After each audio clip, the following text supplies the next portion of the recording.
வாங்க வணக்கம். இன்னைக்கு நான் தூதுவளை ரசம் வைக்க போகிறேன். பாருங்க, மூலிகை தலை பொறிக்கிறேன் பாருங்க. இந்த பாரு செடியிலேயே பாருங்க, இதுதான் தூதுவளை தலைன்னு சொல்கிறது. இதில் பாருங்க முள் இருக்கும். இதுதான் தூதுவளை தலைங்கிறது.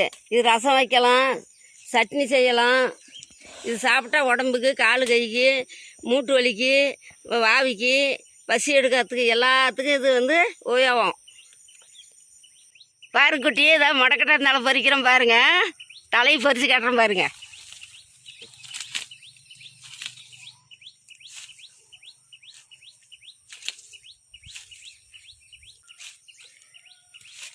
இதுதாங்க முடக்கட்டங்கீரை. இதை சேர்த்து தான் எல்லாம் ரசம் செய்கிறது.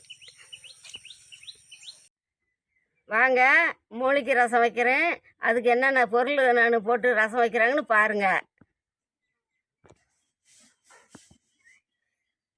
இந்த கிழங்குங்க முடவாத கிழங்கு, ரசத்துக்கு போடலாம்.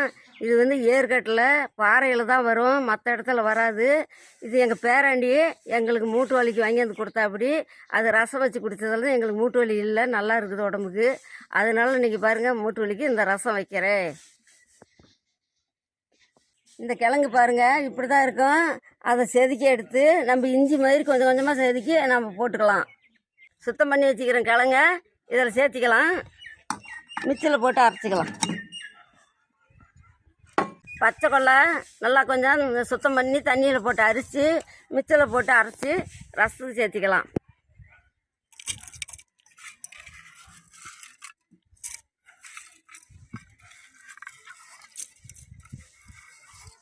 முடக்கட்டந்தலை இது ரசத்துக்கு சேர்த்தனா வாவிக்கு நல்லது, மூட்டு வலிக்கு நல்லது, பசி எடுக்கும், சீரண சக்தி ஆகும். இதெல்லாம் உடம்பு வலி, மேல் வலிக்கெல்லாம் எல்லாத்துக்கும் கேட்கும்.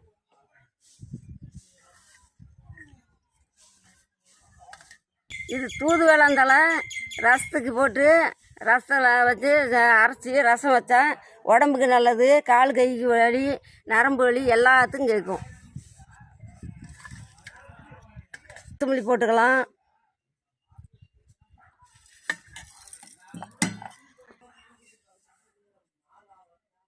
சீரகம் மிளகு சேர்த்திக்கிட்டா இன்னும் நல்லாயிருக்கும்.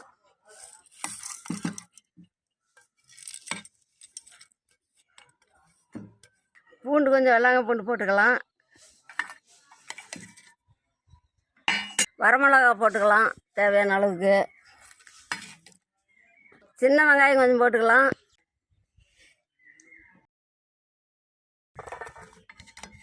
கருவேப்பிலை கொஞ்சம் போட்டுக்கலாம். இஞ்சி கொஞ்சம் சேர்த்திக்கலாம்.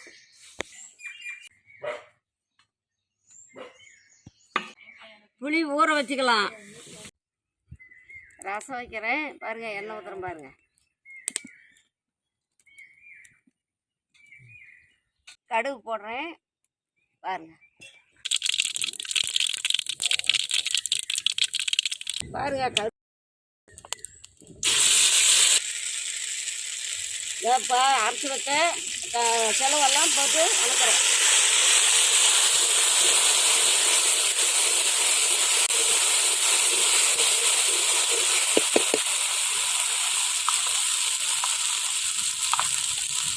மஞ்சத்தூள் கொஞ்சம் சேர்த்திக்கலாம். கரைச்சி வச்ச புளியை கொஞ்சம் ஊற்றிக்கலாம்.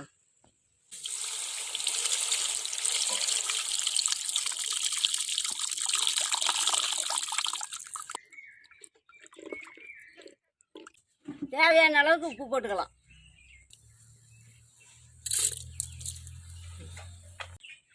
ரசம் கொதி வந்தால் இறக்கிடலாம். ரசம் கொதிக்குது, கொஞ்சம் கொத்தமல்லி தழை போட்டு இறக்கலாம்.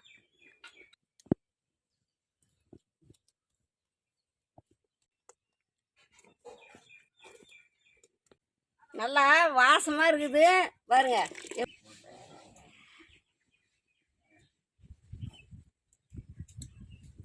சூப்பராக இருக்குது. நீங்களும் இந்த மாதிரி செஞ்சு சாப்பிட்டு பார்த்து என்கிட்ட சொல்லுங்கள்.